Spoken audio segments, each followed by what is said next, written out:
You're all set, Mr. Chair.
All right, so we're going to reconvene the meeting. Thank you so much. Let's come together. The next person that I have on my list is Kristen Figby. Welcome. Thank you so much. Thank you for your patience. Welcome.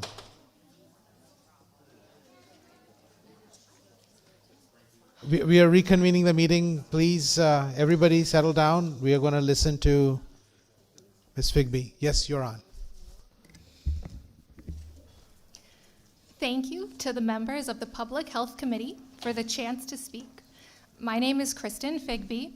I'm a lifelong resident of West Hartford, and I strongly oppose both SB 450 and HB 5044. I'd ask you to keep in mind two phrases that are overwhelmingly supported in this state: no kings and my body, my choice. The legislation that you're proposing violates both of those deeply held beliefs.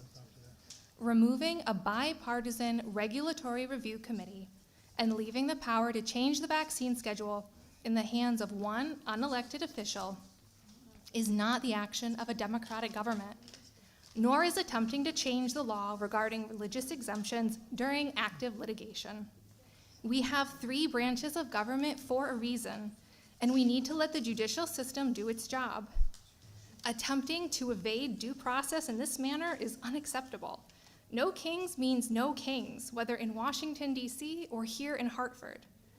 Likewise, removing the ability to object via a deeply held belief to a vaccine is a gross violation of my body, my choice.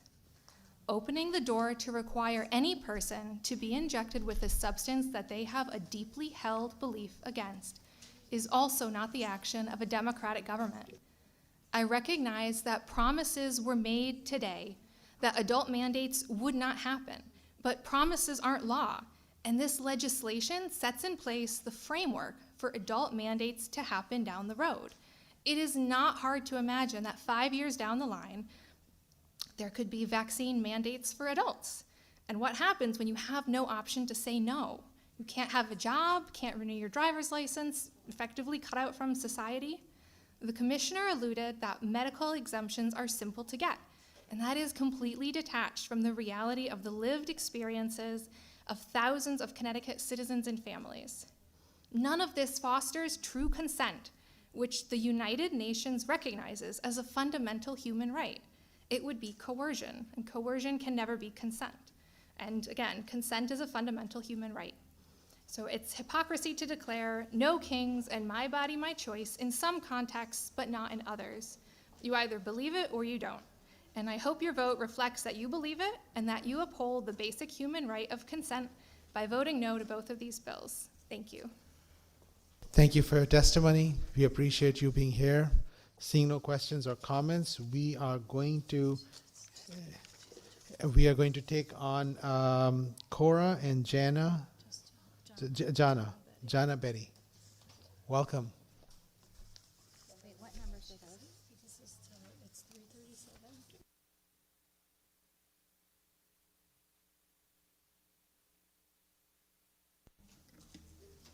Thank you, Jana. Go ahead. Hi, my name is Jana Betty. I'm a middle school student in Middlebury, and I oppose to HB 5044 and SB 450. I have a religious exemption to go to school. I was here a few years ago with my family to fight against this to keep myself in school, and the fact that I'm coming back again for this same problem is absurd. I think it is wrong and unfair for one person to make plans to have me put things in my body. That should be my decision and my family's choice. I'm very involved in my school activities and other things outside of school like gymnastics and piano. I would be very mad and upset to leave this state because other people are telling me what to do. I was born here and love this state. I don't want to move to Kentucky. No offense to people who live in Kentucky, but I don't want to be a cowgirl. When my mom told me we might have to move away and leave everything in my family and friends behind, I was very upset. I don't want to do that. I'm very healthy and athletic without the shots, and I think it's wrong to force healthy children or anyone to put something in their body that they don't want. In short form, if you didn't give birth to me, you don't have the right to control my life or to put things in my body. Thank you. Thank you. You were like super amazing. Are you in middle school? Yeah. You're a genius too, probably, right? Thank you. You in like 3 years you'll be in college. I'm so impressed. I'm so Thank you. impressed. Rep Mara. Thank you. Thank you so much, Mr. Chair. Well, just so you know, the sun does shine bright on my old Kentucky home.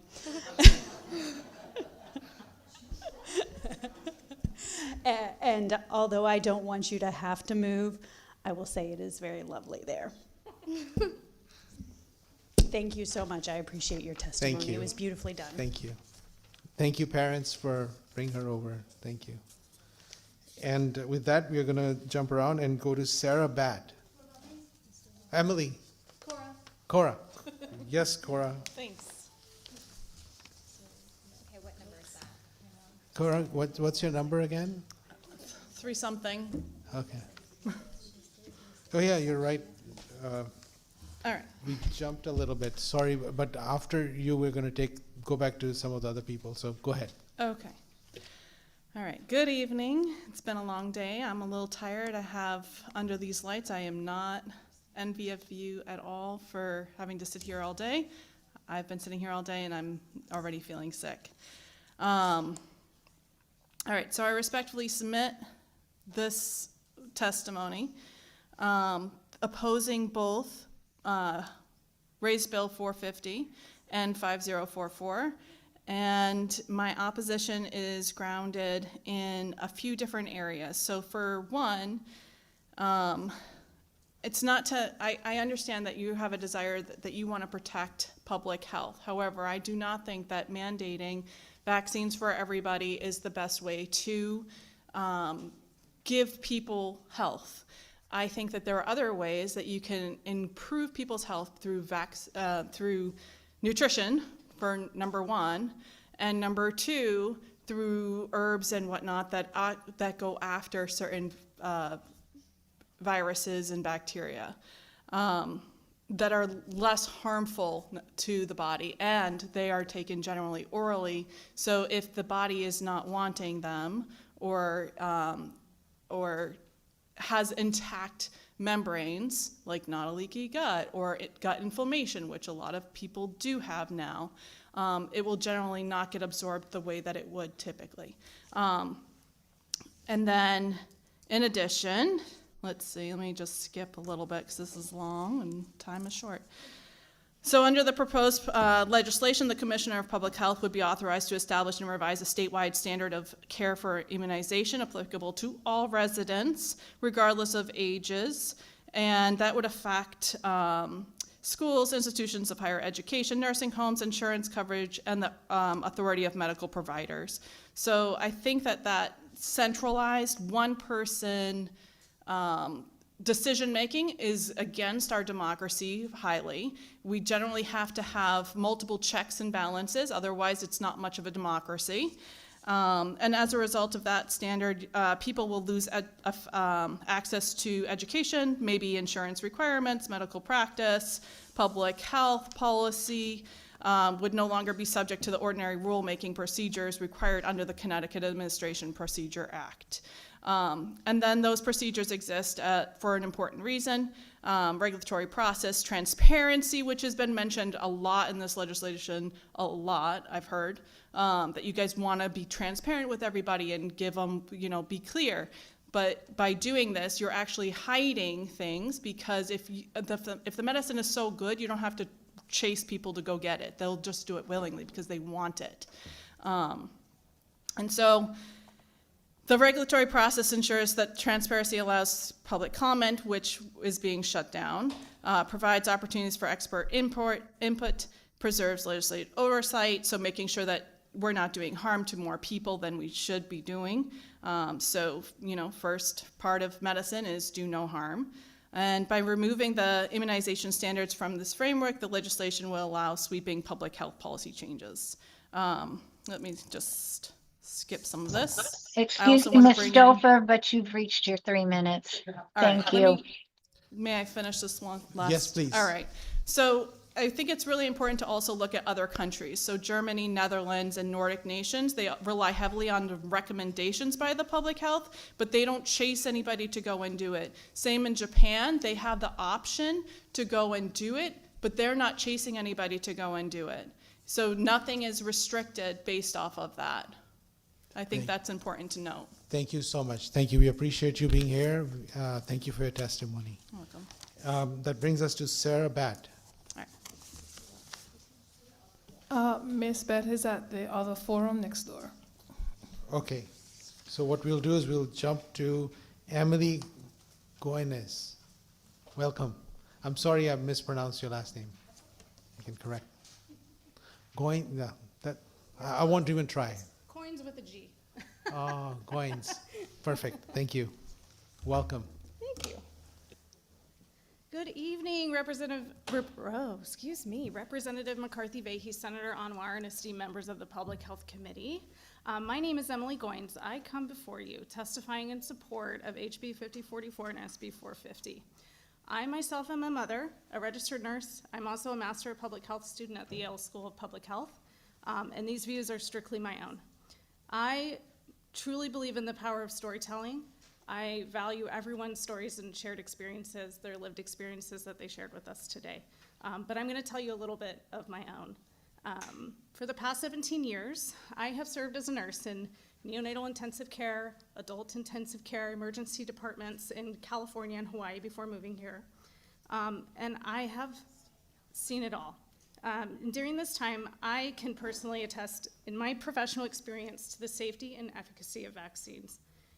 In 2020, I held countless people's hands as they died alone in an ICU from a terrible illness that had no treatment. And I saw, hope and just the power of what the COVID vaccine actually did for our communities to be able to recover. And during that time, I've never been so terrified in my life to go home. I have a daughter with special needs, and so I am always calculating, thinking, trying to come up with, what is the best course of action, what is the best plan of care, and I was absolutely terrified to go home and accidentally bring this home. And so, you know, it's obviously these conversations are hard to have. There are a lot of emotions, and I really respect people bringing their opinions today. And so, you know, another story, just going farther, is that my own father passed away from COVID in 2023 during a time when it was believed to not exist anymore. And he was overdue for his booster. And, you know, even then, if there were other people that maybe had gotten vaccinated, had that collective responsibility, you know, that maybe he might still be here. I don't know the answer to that, unfortunately, but I do believe very strongly in this. You know, and the truth is that, to me, they save lives. Vaccines save lives. Their success largely goes unnoticed because we are so fortunate, so lucky to not have to worry about polio and other diseases that were so debilitating. We have been blessed with a gift. And I will say that some people, you know, came today saying that they had some really horrible experiences getting medical exemptions. I actually have a different experience. I have a medical exemption for a vaccine here in Connecticut, for the Tdap vaccine. And it was through the Yale Health Center, and I actually I had to do like one extra appointment, but for me, I was able to get that medical exemption. So I thought that would be really important to share with you, because I know that it went a lot in the other direction, and so I kind of just wanted to take a moment just to let you know that, you know, I'm sure I felt so horrible listening to all those stories, but that, you know, I think that's not happening to everybody. Excuse me, Emily, but you've reached your 3 minutes. I know. Thanks, Kathleen. You're welcome. Thank you so much for your testimony. Thank you. You've heard quite a bit today. So if you were to put your public health hat for a little bit, what would you say if you had an opportunity? I really value the part of the legislation that also takes into account the American Academy of Pediatrics and the Academy of Family Physicians and the American College of Obstetrics and Gynecology, because I truly believe that there is a movement in the CDC that is branching away from what has historically been done. You know, last year, all 17 members of the Advisory Council on Immunization Practices panel, they were all swept out. They were all terminated at the same time. And these were people that dedicated their lives to science, to vaccines, to studying, to trying to make, you know, the right recommendations. And they went from, you know, treating so many diseases to not treating some very important ones, and it was very concerning to me. So I think for me, like, being able to take that broad piece of being able to make more, you know, better decisions based on different physician and medical practices and organizations that are highly respected, that, you know, are doing a lot of the research, is really valuable and important during a time of kind of uncertainty. Because I do know too that some recommendations that were made by our Secretary of Health and Human Services were made unilaterally without any public hearing or internal or external consultation in an article that was reported, and I also thought that was concerning to me. These approaches need to be based in evidence, and, you know, we need to be making, you know, collective decisions. Thank you. So, and you just alluded to this. There was one person who made the decision. The one person removed the 17 members who were there. The 17 members who were identified was the one person who made that decision, and the one person is changing the vaccine schedule. Is that a fair understanding that you have? Mm-hmm. Okay, that clarifies. I know one of my colleagues, Senator Marks, has a question or a comment for you. Senator Marks, you're on. Yeah, hi. I just want to thank you for coming and speaking tonight. I've been home listening all day long. And I have been listening, although, I mean, some people have said that they don't think we're listening. I absolutely have been listening. and I love public hearings. But I loved to hear you. I too am a nurse, and I think now I'm just getting over COVID. I truly think it was a time that working in the field was so difficult. I was in the homes. And when I hear people disparage the COVID vaccine, and when I took care of the first person that died in my city of New London, and he got it from a caretaker who got it from a nursing home. And then his mother got it. And I saw like firsthand the domino effect of everybody who got so sick from it and the people that died. And I've taken care of kids with whooping cough, and it's so scary. No parent would ever want to see their child have whooping cough. And I've taken care of kids with chickenpox who, it became an encephalitis, and then they were in pretty much a coma and decorticate could, position their entire lives with a G tube. And my daughter is a pediatrician on Navajo Nation during COVID, and I think she's just getting over it. So I want to thank you for coming and saying what I wanted to be said all night long.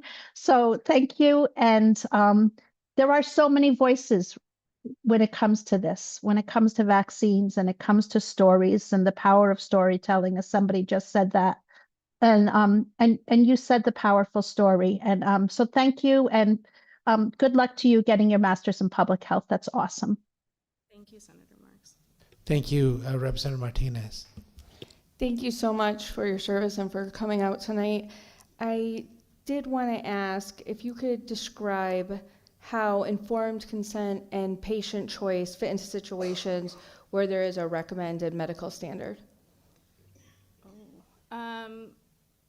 I do value the opportunity I've had to have discussions with my doctors and my kids' pediatricians. I think those discussions need to happen, whether this is mandated or not. You have every right to still talk to your physician, and you still give consent in the doctor's office when they ask you about vaccines. And I think that's really valuable and really important. But I also feel that there is a community responsibility that we have to be able to take care of one another. And I think, medical exemptions are good and they should happen. Someone should not be getting a vaccine that puts them at risk. But, I do believe that it takes a collective action to be able to get the results that we need from vaccines. Measles, for example, you need 95% vaccination rate for that to be effective. We've seen in South Carolina recently.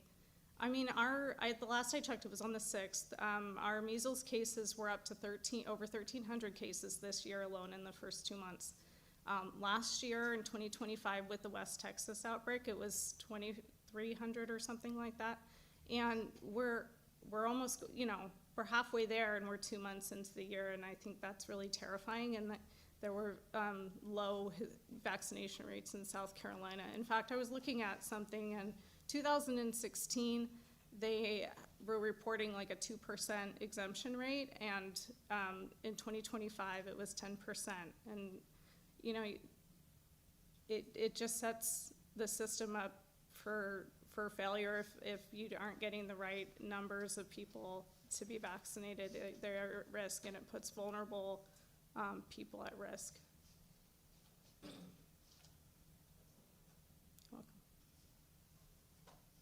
Rep. Mara.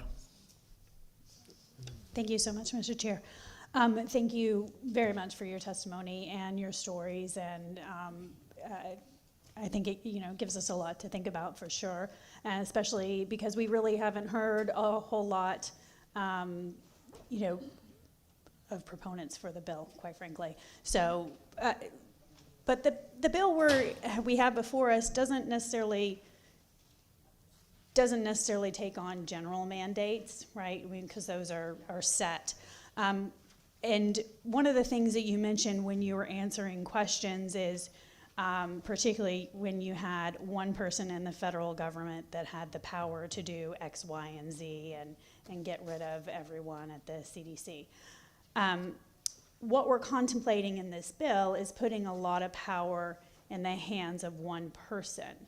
So I'm curious, if you don't like having one person to have that much power in the federal government, what your thoughts about having it be one person without it going to a regulatory review process here is kind of what we're looking at. We're not really contemplating mandates because we have those, and I actually, you know,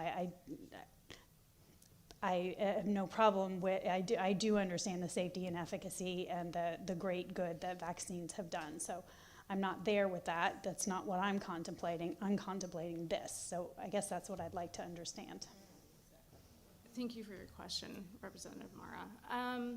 To me, with the Public Health Commissioner being able to make decisions, there is she's consulting both the CDC recommendations and the AAP, the AFP, and ACOG, among many others. The list she said earlier today was not inclusive of that. I would just like to know what RFK Jr. is consulting. Is he consulting those same organizations? Because the AAP and the prior recommendations made by ACIP before he came along were the same. And traditionally, they've always kind of stayed the same recommendations. And so I think there was such a huge, you know, he took away hepatitis A for routine immunization, hepatitis B, rotavirus, there was RSV, COVID, influenza.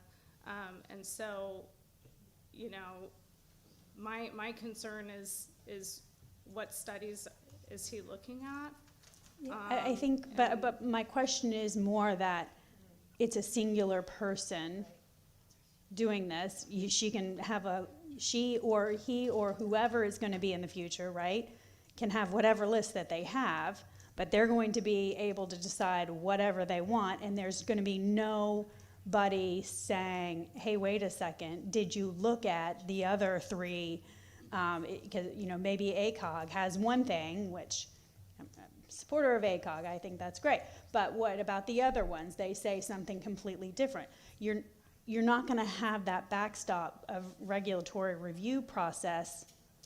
You just don't know who's going to be in that position in the future, is my point. This gives a lot to one person, just like you said at the CDC. It's just something to contemplate, and that's kind of the problem. Hard questions, hard things to consider and solve. So. Okay, thank you so much. Appreciate it. Thank you. Welcome.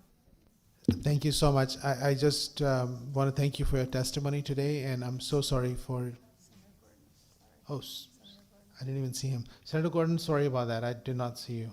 Sorry, I will speak in a second. Senator Gordon, you're on. Thank you, Mr. Chairman. Thank you for your testimony. One question I have for clarification, when you talked about informed consent. I know informed consent very well because I'm a doctor, so I deal with informed consent multiple times a day and night. I'm just a little confused what your testimony was when you talk about people having informed consent, but also having community responsibility. Are you saying that they can still have their informed consent and decide that they don't want a vaccine or they don't want to vaccinate their children if that's their informed decision? Or is it more, there's a community responsibility and they should be getting these vaccines that are on whatever either the CDC recommends or the state of Connecticut's DPH recommends, separate from informed consent? I just was trying to understand your testimony. Thank you for your question. Trying to figure out how to best answer.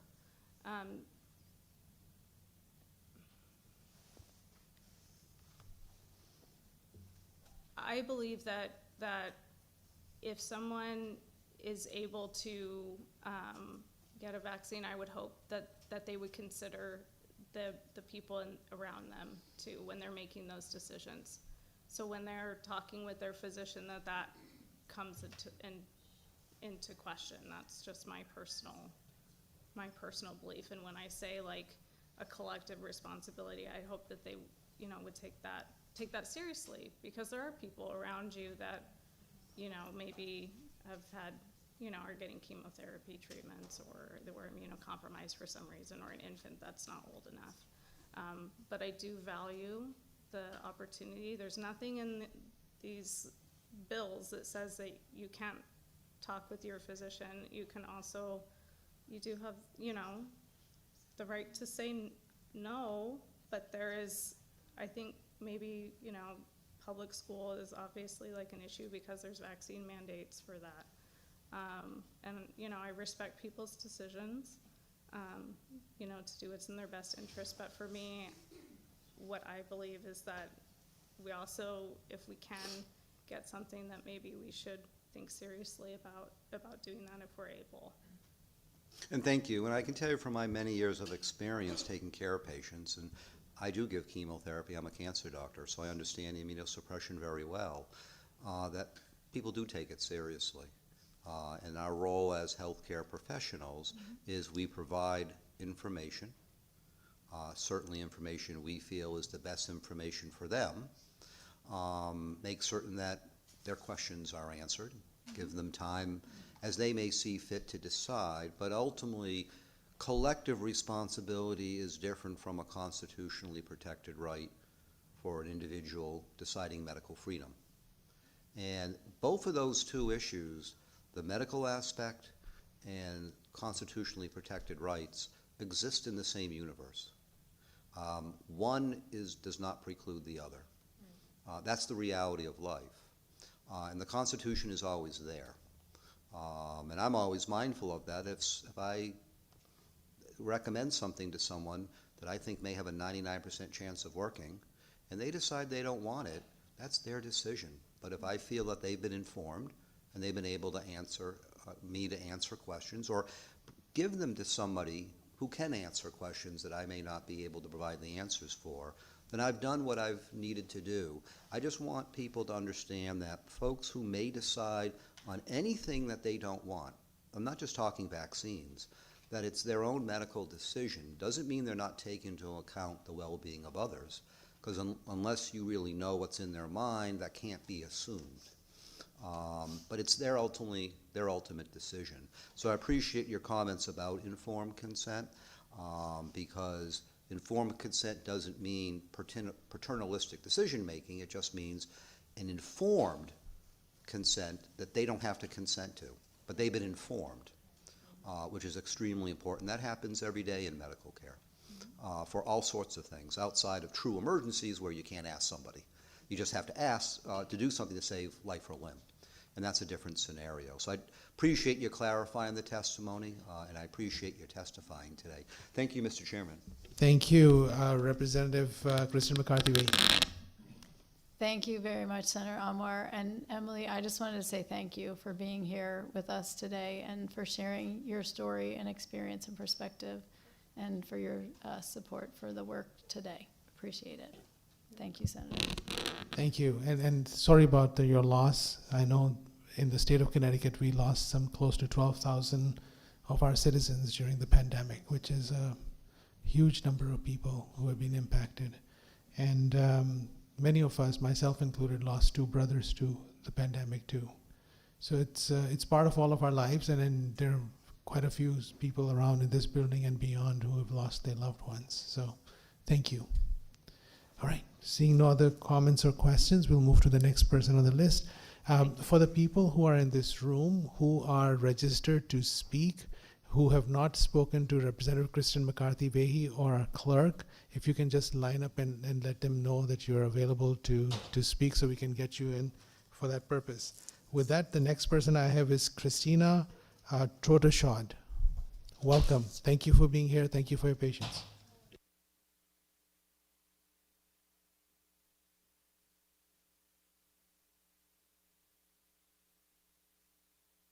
Press the button in front of you. There. Now you're good. Thank you. Good evening. My name is Christina Trotashod. I live in Oakdale. I'd like to thank the Public Health Committee for allowing us to speak, at least now. I'm strongly opposed to both bills. Any bill that removes or reduces medical autonomy, we all deserve the freedom to make our own informed healthcare decisions. for ourselves and for our children. I have existing health conditions that have been shown to be contraindicated to receiving vaccines. Studies have shown that vaccination aggravates symptoms in people with autoimmune disorders and MTHFR genetic mutations, and I have both of these. In addition, I also want to mention I have 6 children, and one of them, shortly after receiving vaccines, was having tremors as an infant in his legs. And I worked at Pfizer in drug safety evaluation for about 10 years before I stayed home with my kids to homeschool. And I knew what tremors were. So I called my pediatrician, who was like, oh, well, that happens sometimes, don't worry about it.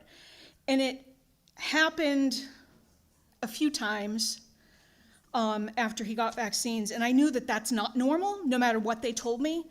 Infants having tremors is not normal. So I did get my Bachelor of Science at UConn and worked in drug safety. So I do have a respect for medicine. It definitely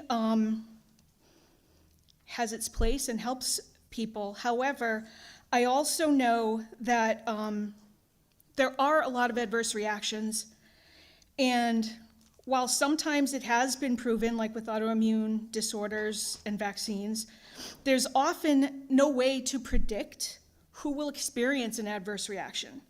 Each person is unique, and their healthcare decisions must be as well. Medical autonomy should stand on its own, but religious freedom must also be protected. As homeschooling mom, I will give a little history here that, you know, our state was founded by Thomas Hooker for greater religious tolerance and freedom, because he didn't have that in Massachusetts. This dishonors his vision for our state, so I'm going way back. The ability to decide for ourselves what goes into our bodies is paramount to religious freedom. As somebody said earlier, we consider our bodies our temple, and we don't want to cause more problems. We need to weigh that for ourselves, because only we know our complete background. Proud of show, excuse me, but you've reached your 3 minutes. Thank you. Okay. I just want to add that I've been coming for like over 10 years, and it's been very disheartening. I almost didn't even want to come testify tonight, and I hope that you will hear us today and restore our faith in the process of your constituents, because I was here in 2020 and 2021, and it was very upsetting to see the exemption bill pass with 10,000 of us outside not able to come in. Thank you. Thank you for your testimony. We appreciate you being here.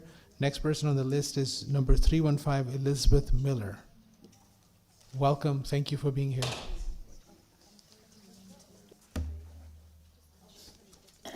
Sorry, I wasn't ready. I strongly oppose both these bills. Just a few years ago, I was here fighting for my kids to keep their religious exemptions in schools. During COVID, I had to discuss my religious beliefs with human resources for 25 minutes over the phone so I can keep my job in law enforcement. My employer did grant me a religious exemption, and ironically, I only got COVID once, unlike most of the people I know who got the vaccine. Now I have to fight yet again for religious freedom. It's astounding to me that the party of my body, my choice is so quick to forget that when it fits their agenda. These bills do not do anything to benefit your constituents. It's exactly the opposite, taking away our freedom, our bodily autonomy, and our religious rights.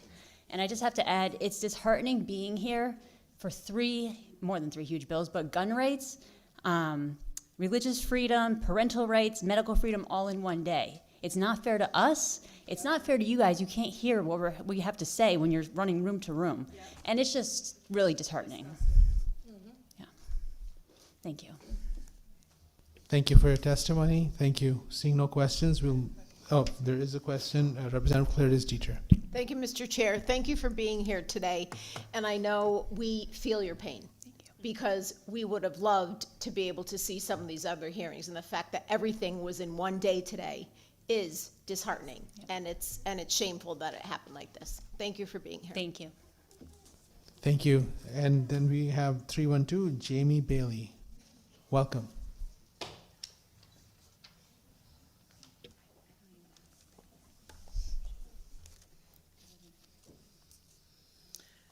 I strongly oppose Senate Bill 450 and House Bill 5044. I can't believe we are back here again trying to protect our children and ourselves from our basic freedoms we are all afforded. House Bill 5044 and Senate Bill 450 imposes vaccine mandates for all residents. No governing body has the right to mandate vaccines on its constituents, especially when the federal government and science shows the risk of harm. The bills give unilateral authority to the DPH commissioner to add whatever vaccines she deems fit and to unlawfully force during a health crisis. The DPH commissioner will have a say on you forcefully being quarantined and forcibly vaccinated if there is ever a health crisis, which we all know that's coming. Since when is CT a communist state? Removing the regulatory committee from the vaccine approval process is just bad practice. Our government was built to have checks and balances in place. Having a board ensures fairness. Giving one person all the power, especially a COVID pawn like the current DPH commissioner, opens the doors to tyranny. Removing the Religious Freedom Restoration Act protections is just a way for you guys to strip us of our God-given rights and get what you want.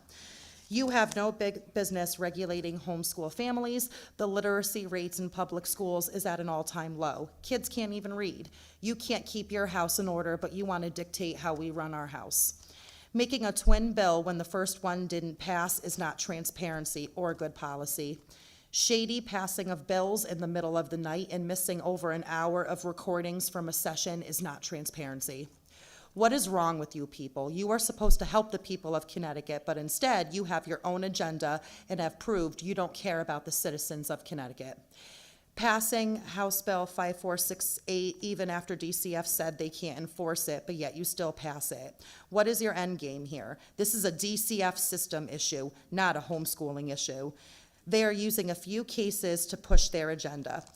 The citizens of Connecticut are becoming more and more aware of the corruption in the state, and I hope you are voted out in November if you are in support of these bills. House Bill 5043 aims to put a ban on convertible pistols and to change the definition of a firearm. This opens the door to taking our guns, which, good luck taking our guns. Per the Declaration of Independence and the Second Amendment, we have a constitutional right to our guns to protect ourselves from governmental tyranny. You are taking guns out of the hands of respectable citizens who have gone through the proper channels to obtain a gun and putting them in the hands of criminals. Look at the homicide rates from 2014 to present. Clearly, your restrictions are not working. There are no kings, there are no queens in Connecticut. Christ is who we answer to, not to the Democrats. Excuse me, Miss Bailey. That was all I had to say. Thank you. Perfect timing, exactly at Yay! 3 o'clock. I Yes. did good. Yes. Thank you. And some of the bills are in other committees, but we hear you. Yeah, because again, I didn't get a chance to speak, We hear you. unfortunately, because it was all in one day, so I just kind of packed it in one. Good. Representative D'Amico.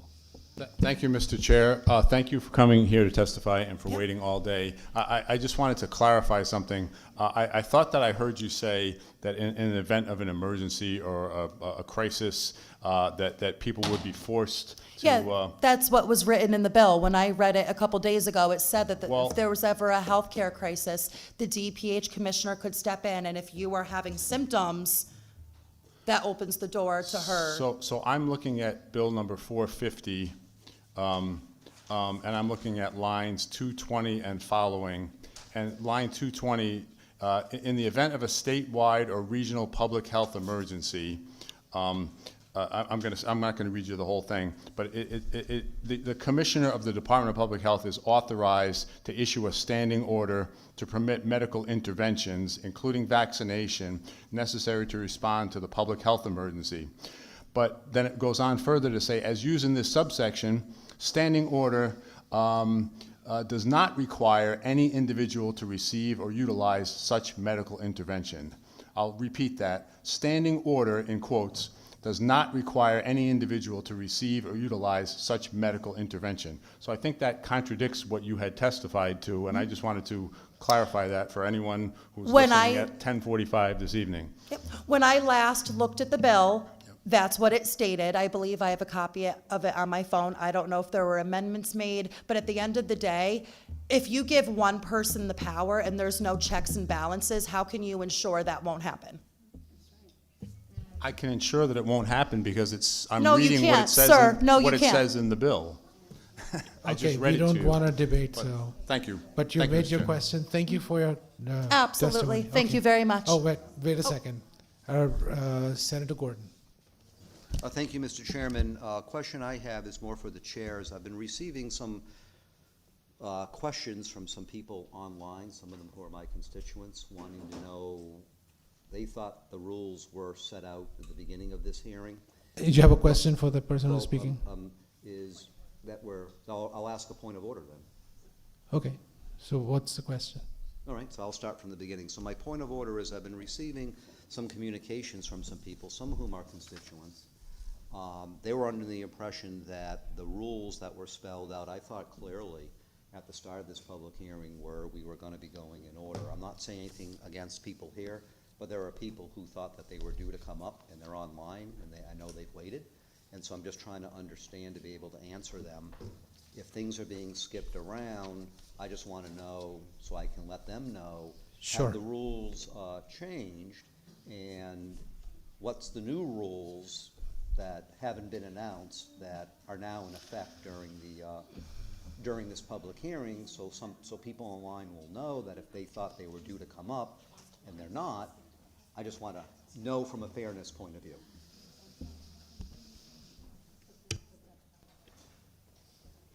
Thank you for your testimony. Yep, absolutely. Thank you very much. Thank you. The chairs have decided that the people who are here, there were a number of children who are here. We want to make sure that we get them home in a safe manner, in a good time. There are people who are physically here. We want to try to accommodate them. That's what we are trying to do. Thank you for your comments. And I'll raise another point of order, Mr. Chairman. Please go ahead. So I appreciate that. I just think it would be very helpful that that's announced, including to those who are online, because again, things were spelled out very clearly at the start of this public hearing what the rules were. And so I just think That was those announced. You were not in the room, so sorry. Well, We I'm still announced. in the middle of talking. I didn't know if I should be Sorry. interrupted while in my point of order. Go ahead. I'm happy to challenge that if I'm ruled out of order. Please go ahead. Thank you. So I just want to make certain that people, even online, understand what the rules are right now. If the decision is made to try to help people who are here, I understand that. I just think we just need to make certain that people online understand it, because they won't if it's not explained to them. So I just would ask that it's very clearly explained so everybody understands what's the sequence that's being followed, because again, folks online are not here and they may not be privy to how many people are here. I just think we want to make certain both groups of people are attended to. And it's fine if the rules have changed to a degree. I just want to make certain it's clear to everybody. Thank you, Mr. Chairman. Thank you so much. We did actually, you were not in the room. We were able to inform the people. We had a conversation that was before Mr. Urso was here. We were able to inform them. But we can do that again. So for people who are online, we just want you to know that we are trying to accommodate the people who are physically here so that we can get to hear from the ones who are physically here. We accommodated a number of young children who were able to speak as well, and it was very effective to try and get them to speak and they can go home. So thank you for that. With that, we will ask Danielle Bollinger. Not to belabor this, but I agree with the children, but I do not think it's really fair for the people that have gotten a number randomly, like everybody else has, that are sitting online, when there's been a lot of technical difficulties, specifically for the people that are online today, to change the rules in the middle of the procedure of this public hearing, when we were very explicit in the beginning about the rules. There would be no substitutions, there would be no switching, but now we've decided to switch. I don't see that there's any other children in here. So I personally think we should go back to the original order so that people that are online know when they would possibly be coming up, and I'll just leave it at that. Thank you. I just will make a comment. The committee has had a tradition of trying to accommodate the people in the room, and I appreciate the fact that no matter what we do, there will be a group of people who will not be able to testify, and we'll acknowledge that. So at this point, we will try and move through as efficiently as possible so that those people are here in the room can testify, and we can also get to as many people online as we can. Before that, I just want to make sure that every moment that we are speaking here, we are taking away time away from Danielle Bollinger to be able to speak. So just wait for 1 second. I apologize for this. It'll just take 2 seconds, Mr. Chairman. Go ahead. If you could just announce the number, because some of us Will do do. follow, some of us do take notes. I want to know who I'm speaking, and I can't tell if you're not Perfect. announcing the number. Thank you. Thank you, and I apologize, Danielle. Number 343, Danielle Bollinger. Thank you. You had the button pressed, now you turned it off. Good, thank you. Sorry. Good evening, everyone. I'm going to have to speed read through this to get everything in. My name is Danielle Bollinger, and I live in Windsor, Connecticut. I am here to voice my strong opposition to both HB 5044 and SB 450, which would institute one unelected official who will have unilateral authority over a new adult vaccine mandate schedule for all residents of this state. I have multiple objections to these bills. I don't believe anyone should be mandated to take a vaccine that they are not comfortable with, especially ones that have not been proven to be safe or effective. I believe that's infringing on our rights to bodily autonomy. The vaccine manufacturers are not liable for injuries caused by their vaccines. Why would that be if they were tested and proven to be safe and effective? Why did Pfizer request that they have 75 years before they needed to release the safety data on their COVID-19 vaccine if it was safe and effective? Children ages 0 to 18 now receive 72 vaccines if they get all of the recommended ones.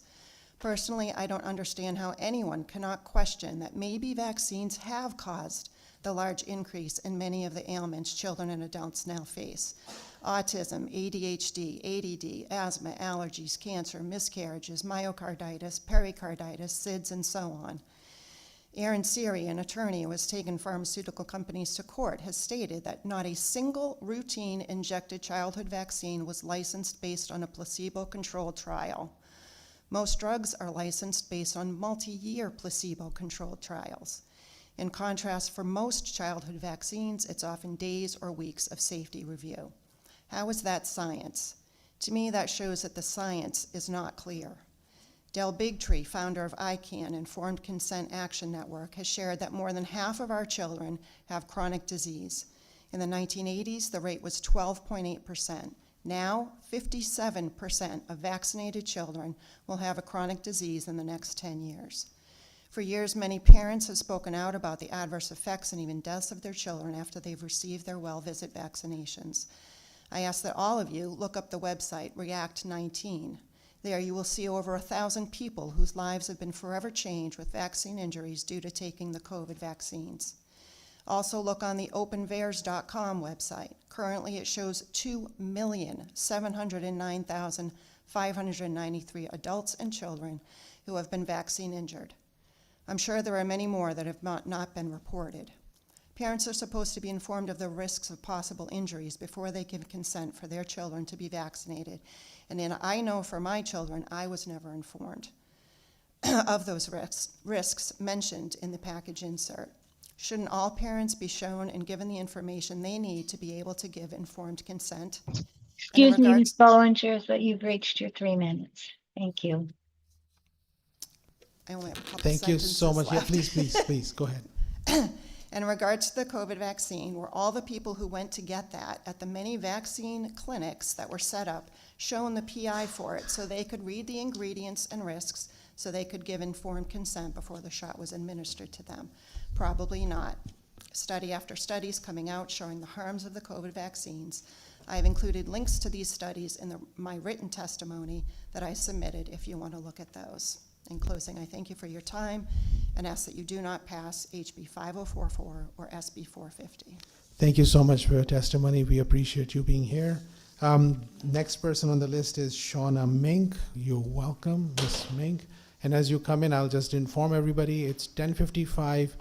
Everybody in this room, we have had the opportunity, if you're already registered, you've already had a chance to talk to my co-chair, or you've talked and informed our clerk to be able to speak. So if you have not, if somebody else just entered, you're welcome to do so, but we've covered everybody so far. So Shauna is 346. Welcome. Hello. Thank you so much, members of the Public Health Committee. I really appreciate you all being here, and I've been here since this morning, since we started as well, and I truly appreciate your time. Thank you for the opportunity to speak on this important issue. I'm here to oppose HB 5044 and SB 450. I especially thank the members of this committee who chose to stay and allow all citizens a right to submit testimony, as I've heard there are legislators who will continue later into the night. I am strongly opposed to these bills. I do not believe that any one individual should have the authority to mandate or add vaccines to the existing schedule without public oversight. Our government was intentionally designed as a system of checks and balances, and the proposed bills take those checks and balances away entirely. The bills also codify a vaccine schedule into law. How can you make science into a law? Science evolves and changes. It is irresponsible and short-sighted to do so. In addition, I believe it is wrong to remove the option of a religious exemption for any individual who finds that a vaccine conflicts with their faith. This is what I object to most. I believe that as a Christian, my worldview is defined by the Bible, which I see as the inherent and infallible Word of God. It is truth and the compass for my life. My faith dictates my conscience, and my conscience may or may not agree with injecting my body with a vaccine. You have heard it said, my body, my choice, and it is true. We all have a choice with what we do to our bodies and with our bodies. My faith dictates that I use my body to glorify the Lord. 1 Corinthians 6:19 through 20 states, or do you not know that your body is a temple of the Holy Spirit within you, whom you have from God, that you are not your own? For you have been bought with a price, therefore honor God with your body. Jesus paid for my sins on the cross, and he also paid for my body. My body does not belong to me anymore, but to God. That means that I steward the things that I put into my body to the best of my ability. This includes vaccines. If my conscience prevents me from injecting a vaccine along with its heavy metals and toxins into my body, then no government should be able to coerce or force me to do so. My religion says that I answer to God alone. My God is not my government. I have a personal relationship with the Lord, and that means I listen to and adhere to his voice and the way he directs me. God directs my conscience and the decisions that I make for myself and my family. I will answer to him for those decisions. This country was founded to protect religious freedom and the ability of every person to follow their conscience in regards to the way that they worship. As Romans 12:1 through 2 states, part of the Christian religion is to present your bodies as a living sacrifice, acceptable to God, which is your spiritual service of worship. And do not be conformed to this world, but be transformed by the renewing of your mind, so that you may prove what the will of God is, that which is good and acceptable and perfect. Excuse At me, times, my religion... You have reached your 3 minutes. Thank you. Sorry, can I finish? Just Thank you. Yeah, please. Okay. Just if one sentence perhaps, and then, yes. Okay. At times, my religion calls me to look different than the world around me. I am called not to conform to the ways of the world, but to be transformed. My faith says I have a benefit package. In Psalm 103, it says, Jesus pardons all my guilt, heals all my diseases, redeems my life from the pit, crowns me with favor and compassion. I don't have to live my life in fear because I have faith in God to protect me and to heal me. Psalms 91 says that because you have made the Lord, who is my refuge, even the Most High, your dwelling place, no evil will befall you. Thank you so much. I Yes. appreciate you. Would you be able I'm to... sorry. Can I just read my last sentence? I'm Yeah, sorry. please. Okay. Okay. So Connecticut is driving out people of faith into other states. that preserve religious freedoms. The early settlers here in America came fleeing religious persecution, and now our government is persecuting people of faith for exercising their religion and refusing vaccines that conflict with their deeply held beliefs. Let me be clear, this is religious persecution. Thank you. Thank you. That And was your it last is- sentence. It is so not about public health safety. It I is about think, absolute Shauna, compliance. You're And very gracious. Thank you and we would love for you to submit your testimony. one last sentence is when compliance violates conscience and religion, it is not lawful to require it. Thank you. you for your time and your attention. Thank you. We appreciate you. Seeing no questions, Lindsay Simyanko. Thank you. So who did you did? Oh, sorry. We don't go away. Senator Summers has a question or a comment. Sorry, and thank you for your testimony. It's clear that you have great faith, and I appreciate that. My question to you is, you said that you believe that you have, to paraphrase it, I know it's late, something like total, you have the freedom to do what you want with your body. Do you think that's the case if this bill passes? I do not feel that is the case. I believe if you take away religious freedom to choose what goes into your body, and if you don't have a way out, if you're not able to get a medical exemption, what other avenue is there for someone to opt out on conscience? If their conscience dictates that they do not want to put something in their body, then what other choice do they have?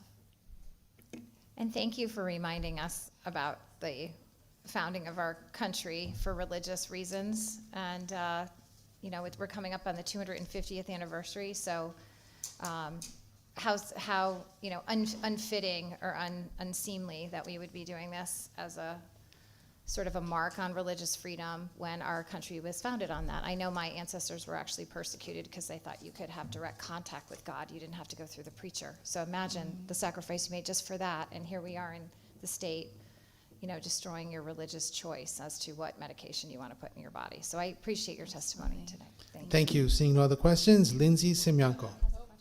Oh, sorry, Senator Gordon. Sorry about that. Thank you, Mr. Chairman. And you brought up, thank you for your testimony. You brought up something interesting, and others have mentioned this as well, that people can hold all sorts of different religious beliefs, and that's protected in the United States Constitution and the Constitution of Connecticut.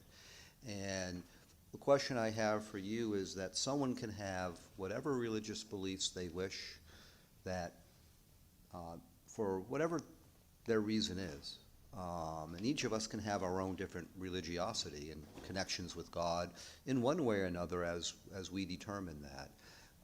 But my question to you, through you, Mr. Chairman, is that religious beliefs doesn't mean that you're not making an informed decision. You can still be informed about the pros and cons of anything, whether it's medical, vaccines, a surgery, something non-medical. But still have religious beliefs that guide ultimately what your informed decision is. I just want to make certain I understood what you were saying, because my understanding is that you can be making full informed decisions, but you're factoring in your religious beliefs, which you feel is important, and that helps guide you in your decision making. Did I hear your testimony correctly in that regard? I don't want to put words in your mouth. Yes, no, absolutely. I do believe that everyone is entitled to informed consent, and that as an individual, with that informed consent, I then make my decisions with that information, but also it's between me and God, right? And it's God that dictates my conscience. And so ultimately that is the most important thing in my life. That's what is the basis for every decision, right? I mean, it should be the basis for every decision. So, thank you. Thank you for your testimony. Thank you. Thank Mr. you Chairman. so much. With that, we have Lindsay Simyanko. Welcome. Getting a lot of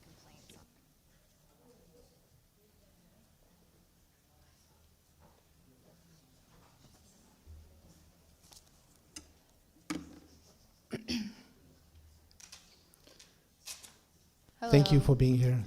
Thank you for being here. It's been a long day. My name is Lindsay, and I am here to oppose, sorry, I need to keep track of which rights violation we're discussing in this room. I'm here to oppose Senate Bill 450 and House Bill 5044 because I have 4 major concerns about that. Number 1, your removal of oversight from the vaccine approval process. They help to provide transparency and accountability. So removing that step places significant power in the hands of a single person, which leads me to concern number 2. Why on earth would we allow the Department of Public Health Commissioner to unilaterally make changes to the vaccine schedule? That is an extraordinary level of authority for an unelected official. And personally, I don't think that policies that affect bodily autonomy and medical decisions of millions of residents in Connecticut should be made without robust legislative review and public input. Number 3, the creation of a new statewide adult vaccine schedule. I'm sorry. Medical decisions have traditionally for adults been a private matter between the patient and their doctors, so I'm not sure why suddenly you think it's any of your business. And finally, number 4, Senate Bill 450 is particularly concerning, that one that was thrown in last second, because it attempts to remove protections under the Religious Freedom Restoration Act. So regardless of where anyone in this building stands on vaccines, we actually do have the right to live according to our sincerely held religious beliefs by law. So your residents deserve representation in the decisions being made that affect our bodies, our families, and our faith. So for these reasons, I urge you to reject these bills. Thank you.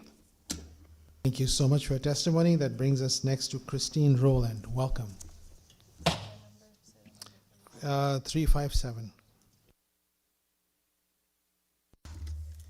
I'm just happy I don't have to follow any of the kids because they were incredible. All right, let me just start my timer. Good evening to the chairs, the ranking members, and the esteemed members of the Public Health Committee. My name is Christine Rowland. I am a physician assistant. I hold a doctorate in medical sciences with a concentration in behavioral medicine. And I also hold something called a CAQ, which is a Certificate of Added Qualifications concentrating in psychiatry. I am one of less than 1,000 PAs in the country to have earned that credential. And I bring that up just to let you know there's not a lot of me out there doing what I'm doing. I have practiced medicine going on 26 years, including 18 years in behavioral health. And for the last 8 years, I've specialized in dual diagnosis, mental health, and addiction medicine. I don't think I need to remind anybody in this room that we still have an overwhelming opioid and addiction crisis going on in this state and in this country. Every day, I treat patients struggling with addiction, trauma, and severe mental illness. These are people whose lives literally depend on access to providers like myself. I am here to vehemently and strongly oppose SB 450 and HB 5044. First, SB 450. Fortunately, I was granted a religious exemption for the COVID-19 and influenza vaccines based on my sincerely held religious beliefs. If SB 450 passes and RFRA is removed, I may be forced to make an impossible choice to violate my beliefs or leave the profession that I have dedicated over 2 decades to. This is not an abstract policy debate. It is a real consequence for me and so many other healthcare professionals across the state. This bill also, I mean, we had enough talk about the concerns about this bill and what it's to do to the lawsuit, so I'm going to skip that part. Connecticut is already facing a serious shortage of behavioral health providers. Policies that drive experienced clinicians like myself out of the workforce will not improve public health. They will reduce access to care for the patients who need it the most. Regarding HB 5044, I want to be clear that this is not an argument between vaccine aligned and vaccine questioning, and framing it that way distracts from the real issue. The real issue is unchecked authority. HB 5044 gives unilateral decision-making power to the Commissioner of Public Health to determine the vaccine standards for children and adults without oversight of an independent board. In every other area of medicine, checks and balances are essential. We have 2 physicians in this room right now. We consult with each other. We check in with each other. We get each other's opinions. Medicine works best when multiple experts are involved, transparency is maintained, and decisions are subject to oversight. Removing these safeguards undermines public trust in public health policy. For the sake of medical ethics, professional freedom, and patient access to care, I respectfully urge you to reject both of these bills. I know my time just ran out. I just want to add one more thing. I really hope you guys are listening to us, and I mean listening. And I know you have your agenda, but you have been presented with a petition with over 15,000 names in opposition. You have had over 2,500, I'm sure the count is even higher now, of people submitting public testimony in opposition. You had 550 people sign up to speak tonight, most of them in opposition. Excuse me, Ms. Rowland, but you know you have reached your 3 minutes. Yep, Thank I'll you. be done in a second. If you go forward and push these bills through, what you are telling us is you are not hearing our voice. Our voice doesn't matter. I assure you, come November, you will hear our voices loud and clear if you push these bills through. Thank you for your time. Thank you. Senator Gordon. Thank you, Mr. Chairman. Thank you for testifying. Thank you. I happen to be one of those doctors here today. One of the questions I have for you, and I think you touched upon this in your testimony, when you talked about people who are vaccine aligned, or whatever the terminology used, people who don't want the vaccines. But if I heard you correctly, based upon your experience taking care of people, and thank you for your years of doing that. Thank you. Because it is needed in our state, that no matter how someone decides if they want the vaccine, they don't want the vaccine, whether religion is part of a factor, religion isn't part of a factor, however they may decide as a competent adult, that if they have the information, which I think we all agree, we want to provide informed medical information to people, and let them ask their questions of us or somebody else in the healthcare profession if needed. But would you agree that giving them that information, which we do, that they make their informed decision however they decide to, and that's their decision, that in the healthcare profession we do respect their decision making, even if it may not be the same decision that we might make ourselves in our own personal lives? Correct. I'm also a university professor in a PA program, and I teach patient education and counseling, and that's one of the things I teach my students is that our patients are allowed to make decisions even if we disagree with them. And when I'm meeting with one of my patients, I open all of my patient encounters with, I cannot make you take anything. My job here is to let you know what I think might be helpful in your situation, to discuss the risks and the benefits to the best of my knowledge, but ultimately the decision is yours. And I open every patient encounter with that exact script. And my last question through you, Mr. Chairman, is that would you agree with what my position has always been in my many years of taking care of patients, that patients may decide what they wish to do, and they're competent, and it may not be what I would advise, but I feel that they've made an informed decision, and I document that in the medical record. But you wouldn't consider those people to be non-compliant, would you? Absolutely not. And also, I think when you approach patient education in more of a partnership rather than in draconian or dictatorial approach where, I'm the provider, you have to listen to me. When you actually engage your patient in a conversation, we're in a partnership, they may be more likely to listen to you and maybe learn a little bit more about your recommendations they weren't aware of. That would help either to support, change their decision or support their original decision. Thank you for testifying today. Thank you, Mr. Chairman. Thank you so much. Next is Kevin Boudreau. Sorry. Wait, don't go yet. We got one more quick question. Oh, sure. It may not be quick. It's okay. So I had a question. Well, first of all, I wanted to let you know that we are listening. There's been 5,700, close to 6,000 pieces of written testimony against these bills, and there's been a couple hundred in support. There's also 15,000 people that have signed a petition against these bills, just so the record's clear as of right now. There could be more coming in. So we are listening. Thank you. We may be, some of us may be in between different public hearings because they're all scheduled on the same day. Lucky for us, but that doesn't mean that we're not listening. And if somebody's not here, they can go online and rewatch tomorrow. But I wanted to ask you a question with your background about what you may have or may have not heard. I don't know if you were here all day, about the concerns about the standard of care, setting a standard of care.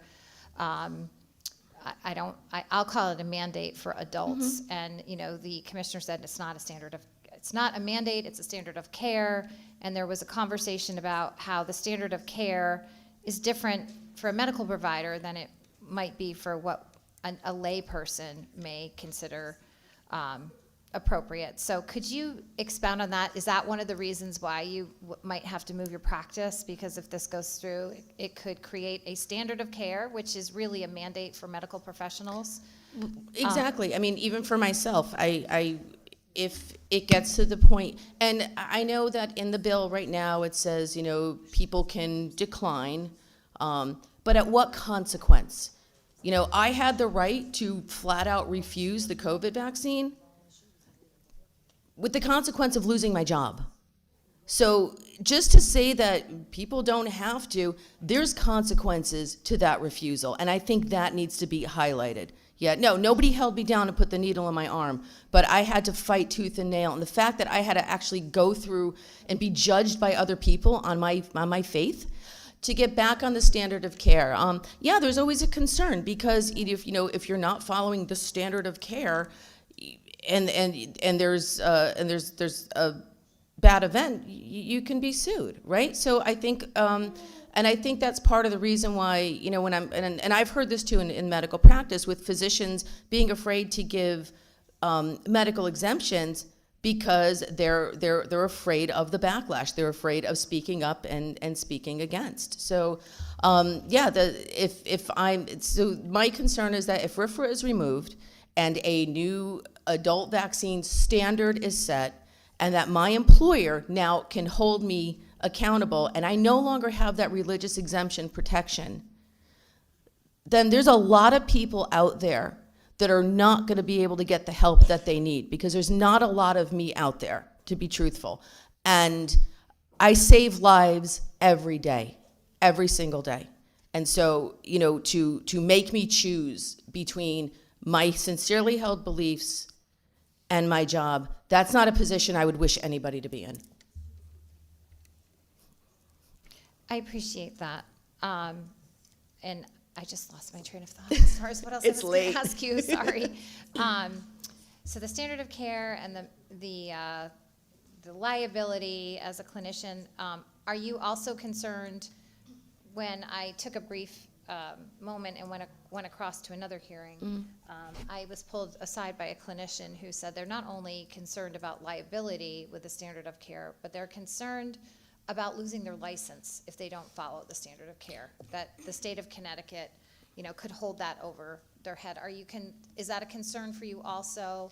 And I will say, if somebody's saying, if you don't get this put into your body, this medical vaccine, and you're going to lose your job, I mean, that's like extortion. It happened. Especially, I know it did happen with the COVID, and I regret that happened to people because there should have been an alternative for them, whether it was weekly testing, et cetera.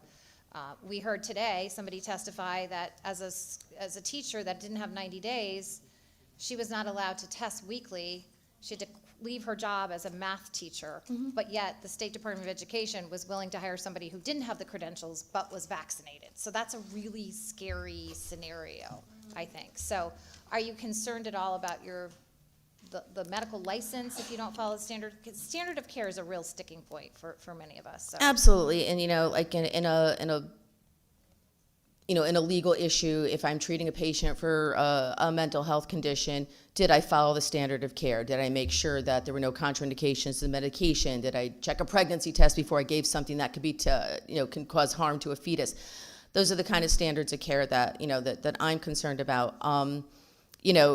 Fortunately for me in my field, I'm not advising about vaccine. It's not part of it's not within my purview that I'm doing, so I don't worry about that so much as far as affecting my patient care. What I'm concerned about is if my religious freedoms are removed and I can no longer go to my job because I'm going to decline these interventions, that there's going to be a lot of people out there that will not get the services they need, and it's going to scare other people like me away from working in this state. And I mean, I have to say, and I think one of the good things about public health, we're actually starting to see a decline in opioid overdoses, and I think it's because of the efforts of public health, making Narcan available, doing more harm reduction. So, we need to continue this work, but you need the providers that are experienced. Sorry to interrupt you. Thank you.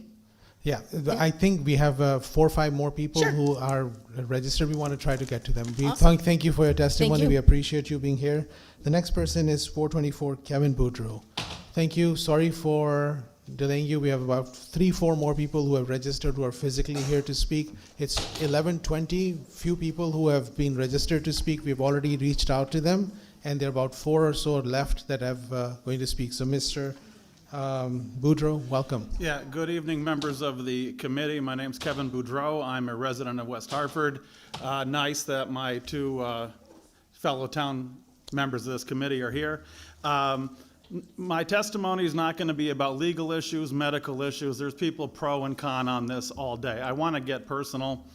As a member of the general public not working in the medical field, I'm firmly opposed to bills 5044 and 450. As a consumer, I can speak to how vaccine policy profoundly and negatively shaped my life in the COVID-19 era. In 2020, when a lot of the world did not make sense to me, including our own policies right here regarding the virus, I began listening to alternative voices like the late Dr. Zelenko, MD, following his protocol to stay well.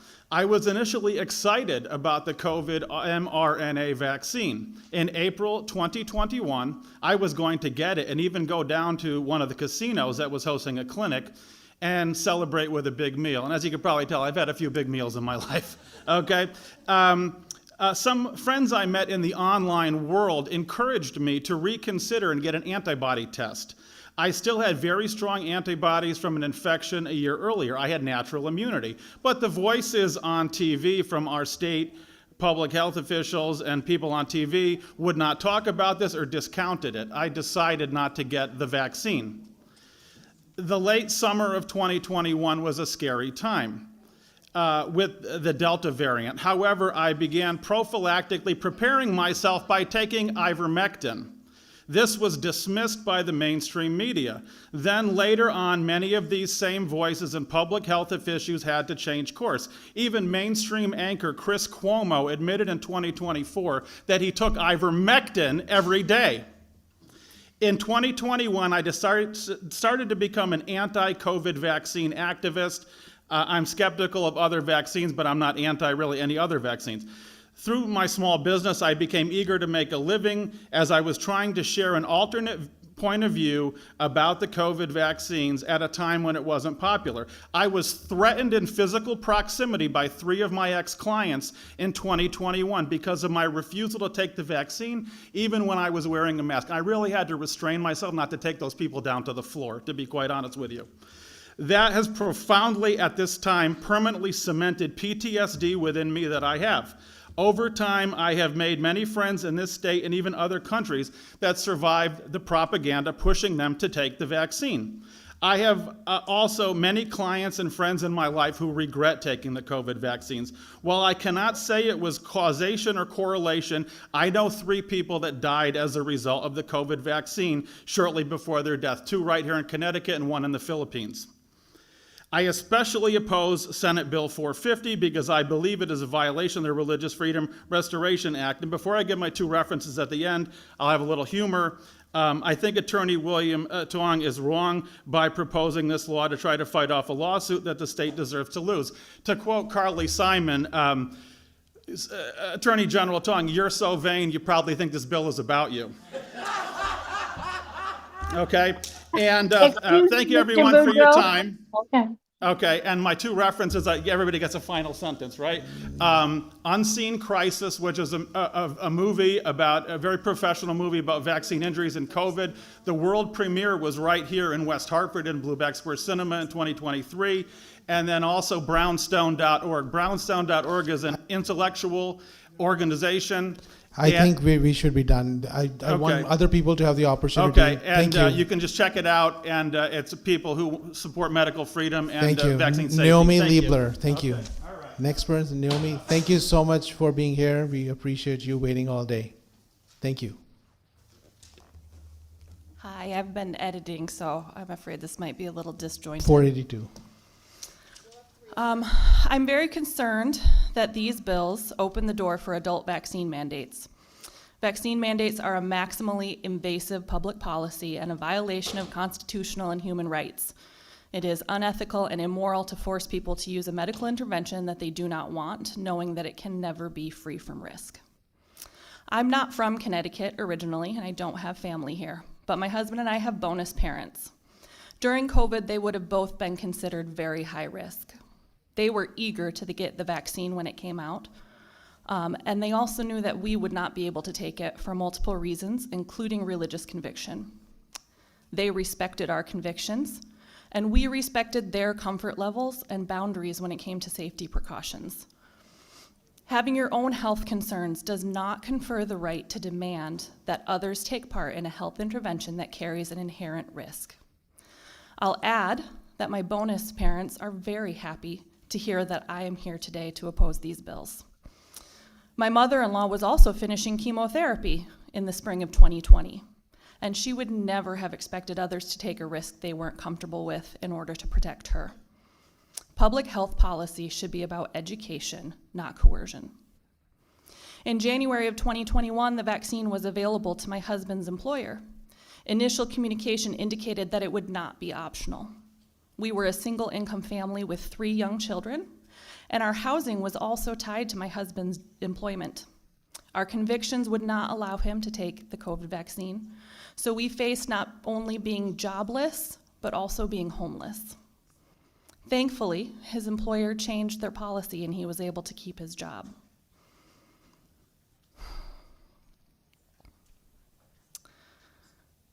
So I say that just to remind you as we close this day that the policies enacted in this building have real world impacts that are not necessarily positive.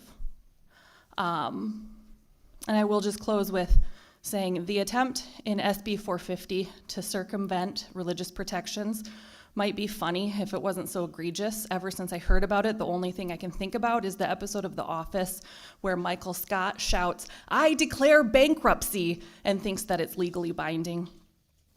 Simply saying that a statute doesn't violate religious convictions may unfortunately have a legal impact, but it doesn't make the statement true in its real-world effects. Residents of Connecticut must retain the right to reclaim religious exemptions when government-mandated action would violate their sacred beliefs. The validity of those beliefs are not dependent on your approval. In closing, I urge you to reject these bills as government overreach into the lives, autonomy, and belief systems of Connecticut citizens, and as an affront to the duties and responsibilities of the General Assembly as elected representatives. Thank you so much for your testimony. Appreciate you being here. Next is Lisa Winson. Oh, sorry. Senator Gordon, if you can keep it short, I want to try to make sure there are 2 people left now. So it's about 11:28. There are 2 people left, and I want to get people online, but I would appreciate if it's a short question, if you would allow me. But please go ahead.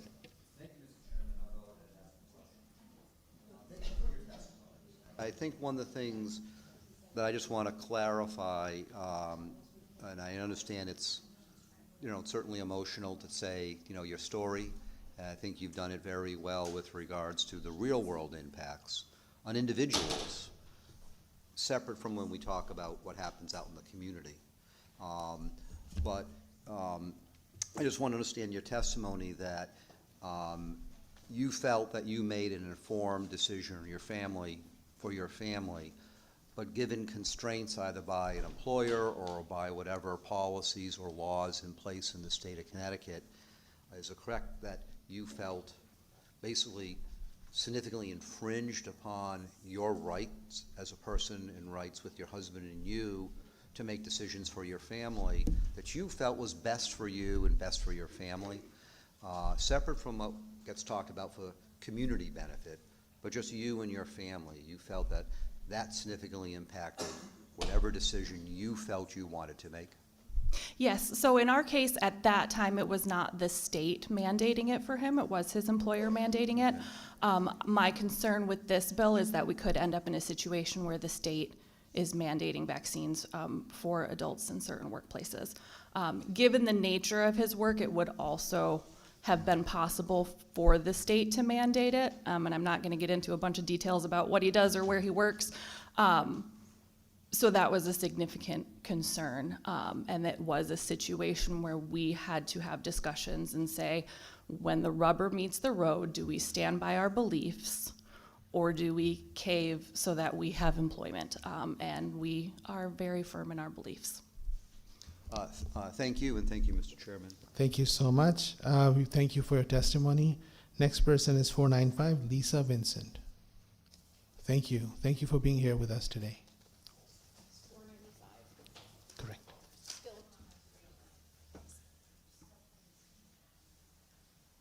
I guess this You're is good. still It's already read. Yeah. Thank you. My name is Lisa Vincent. I come opposed to both of the bills pending here. And I've been here all day and I've listened closely. And my task is to tell you a story. I don't believe in medicine at all. I don't have a doctor. I don't have insurance. I don't take vaccines. I don't get well visits. I don't do any of it. And I haven't. And that's my choice. I have 4 children. They're all vaccinated. I have 4 grandchildren. They are also all vaccinated. 3 of them have autism. In the late 1980s, my first job was at Ann's Nursery for Babies in Norfolk, Connecticut, where we hid away our vaccine-injured children in an institutional setting in a 2-family house with over 40 children from 3 states. That was my first introduction to tracheotomy tubes, G-tubes, brain injuries, hydrocephalus, anencephalus, the whole list. In the early 90s, I struggled with infertility, and I decided to become licensed as a foster parent in our state. Like many, as soon as I got that license, I got pregnant, and that was a gift from God. Notwithstanding, I believe in service, and I appreciate all of your service. I became a foster parent in 1999. I became certified here in the state of Connecticut to be a foster parent to medically complex children. In 2003, I was the foster parent of the year here in the state of Connecticut, and the DCF Commissioner Sue Hamilton gave me an award. My adopted child was abused and neglected for 5 years before he met me and had an organ transplant at the age of 7. And somehow, when he was 11 and 12 and struggling with mental health care and ended up in our Yale New Haven Children's Hospital, I was accused of neglect. And I came into touch with DCF. And in fact, believe me, this is my boy, he's grown now, he loves me, okay? But my rights were terminated here to my adopted child because I had the nerve to disagree with medical professionals at Yale New Haven Hospital. So I put myself through law school. I attended Quinnipiac University School of Law and I graduated cum laude in 2011. Then I opened a practice in child protection. Excuse me, Miss Vincent, but you've reached your 3 minutes. Thank you. Actually, just please finish the next few sentences if you could. This is very... All of these parents that deal with DCF, that choose to homeschool and believe differently in medicine, they've all come to me. In 2025, I stopped taking their money. I closed my practice in September. And I'm determined that I'll spend the rest of my life speaking and advocating in a different way. You all serve, but the people that you serve all have stories, and they all matter. And there's hundreds of people who won't be heard. And I'm not really being heard. I have 3 minutes, I've waited hours. I submitted written testimony, and I appreciate your time, and I pray that you remember that your duty runs to these people and to me. Thank you. Thank you for your testimony. Please, no clapping if you could. Actually, there is a question for you. Sorry about that. Sorry if to you make guys you could come back. please don't clap, and you can use. You've been great with this. I think you're a fascinating person. I think that your history is amazing, and I'd love to hear more. I know we don't have time now. I forgot to tell you that Governor Lamont, when you all decided to go home during COVID, when you all went home, Governor Lamont was given unilateral decision-making authority. And he destroyed my practice. He destroyed my life. And I sued him in federal court. You can find that case. Should be public knowledge. Lisa Vincent versus Susan Weissowitz. And you can see what my life looked like. It's horrific. It's horrific. And I love my country. And I love my state. And I love these people. I'd like to ask you a question about the first place that you worked. Could you tell us a little bit more about that? Briefly, I know As a that. high school student, I worked at Ann's Nursery for Babies in Norfolk, Connecticut. I secured that job through a work-study program. There were 2 foundations, one in Canaan, one in Norfolk. These were hidden away in the community. There are burial grounds. It's very hard to find information about these facilities, but the state of Connecticut Department of Children and Families licensed these facilities. And we had children from New York, New Jersey, and Connecticut. This would have been 1985, 86, 87. There were over 40 children, very profoundly disabled, many of them vaccine injured. We also had children with rare diseases such as Tay-Sachs and other genetic diseases. I personally cared for a profoundly disabled hemophiliac child who had AIDS. Okay, at a point in time where AIDS was just coming to be known, right? And they were hidden away. And they were hidden away because we want to pretend that they don't exist, right? And so we've gotten better at that. We've gotten better at that. But these people talk about... Can I ask you specifically on the vaccine-injured children, were they in the care of DCF, or were their parents sending them there? So it was a mixture. DCF definitely licensed the facility. I think many of these children were in state care. I do know that some of the children had their parents as legal guardians. It was a couple. The name of the couple that owned this facility was Ann and Philip Byrne, and they ran this company up until, I'm going to say, in the 90s. Well, New Jersey took their kids back before 1989 Okay. because I'll follow up with you after. I was Yeah. just curious on the name of it because I don't want to take away from other people's time. Yep. But you have a fascinating history that we can Thank you. talk to after. I would Thank be you. happy to talk to any of you in more detail, and I will not take any legal cases. I am done, but I'm happy to talk to people. Thank you so much for your Thank you. testimony. Next person is number 530, Thomas Namsicki. Thank you so much for your patience. Welcome.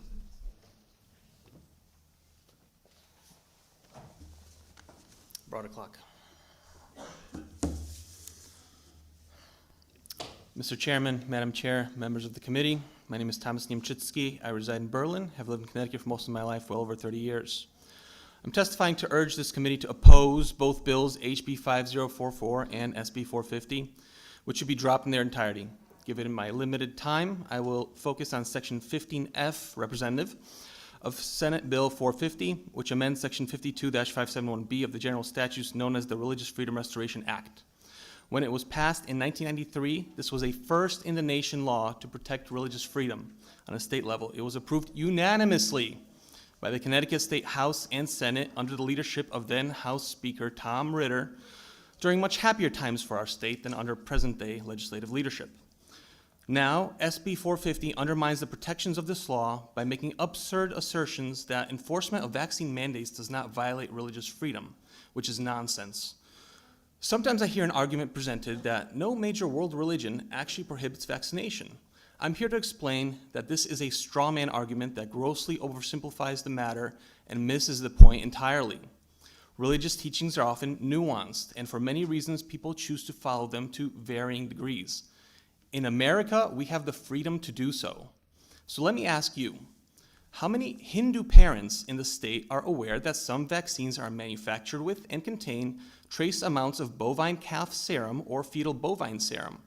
These include rotavirus, polio, MMR, varicella, DTaP, and other childhood vaccines. How many of them would object to injecting this substance into their children based on their religious beliefs? The answer is maybe a few might. And in America, their rights should be protected. How many Muslim parents in the state would object to injecting their child or themselves if only they knew that the MMR, varicella, and some flu vaccines contain porcine gelatin, which is derived from pigs, as a stabilizer? Some of them might object, and it's your sworn duty to protect their rights. Do you care? How many Christians object to the use of human fetal cell lines WI38 and MRC5 in the manufacture of MMR, varicella, and hepatitis A vaccines? Maybe more would object if they understood the gruesome manner in which dozens of preborn children were sacrificed and dissected to develop these fetal cell lines. And this is infinitely more offensive to the conscience than even bovine serum or pork gelatin. What other meaningful way do we have to object based on our sincerely held religious beliefs than to decline these morally tainted vaccine products? If you want to do something helpful, then restore the religious exemption or pass a philosophical exemption.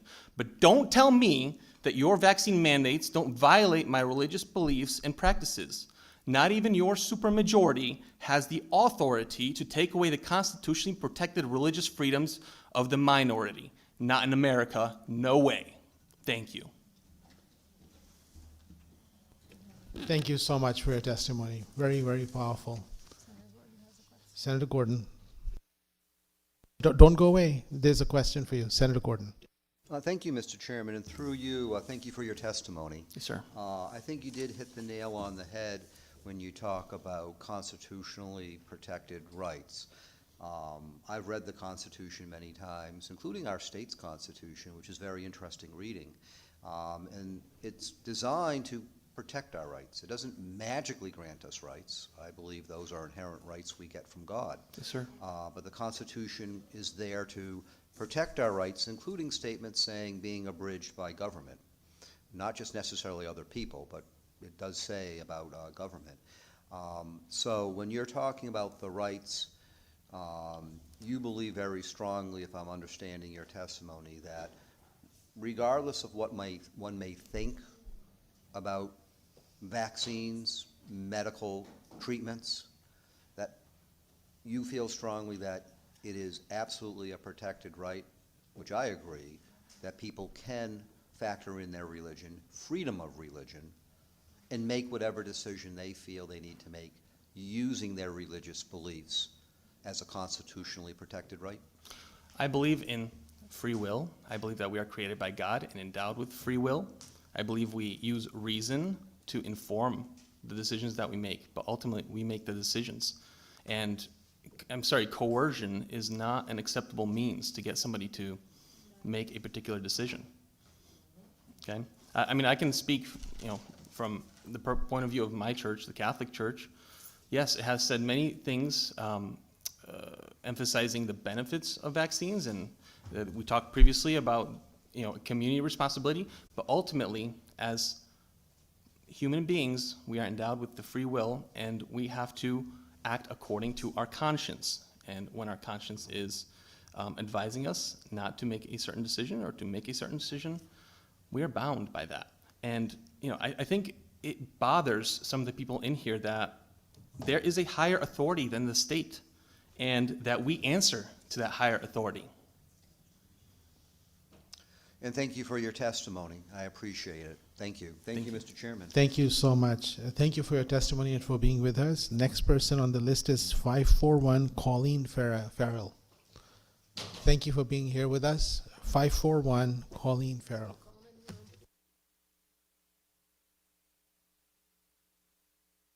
If you can make sure you press the button in front of you.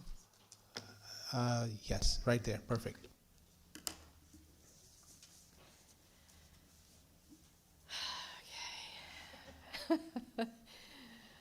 I said good morning, but it's good afternoon, good evening to the Public Health Committee, Madam Chairwoman, all that's present in this room, still here.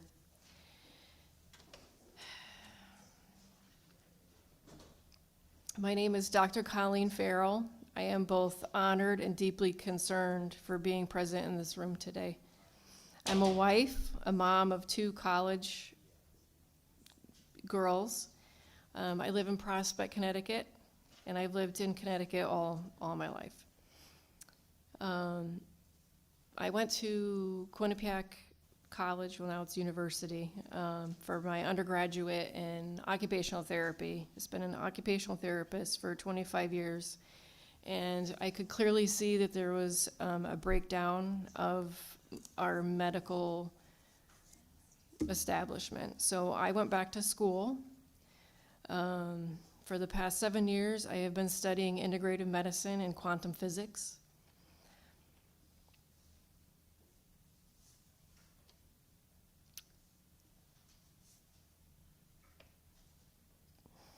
It sounds crazy. So many of us have been ridiculed. Our voices have been suppressed.